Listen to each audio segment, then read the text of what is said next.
तर जय श्रीराम मित्रांनो, पुन्हा एकदा नवीन ब्लॉग बघत आहे. तर इंजिनिअरिंग मध्ये रेकॉर्ड, मॅन्युअल आणि रिपोर्ट आणि एक त्याच्यासोबत असाइनमेंट, त्याच्याशिवाय तर इंजिनिअरिंग होतच नाही ना.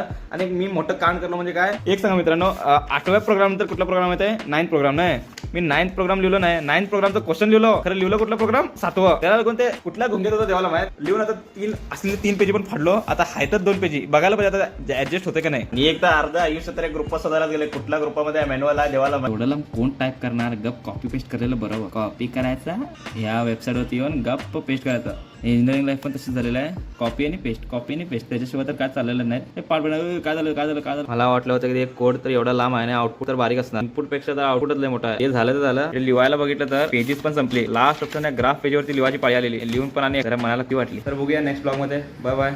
पण 200 सबस्क्रायबर कंप्लीट करा.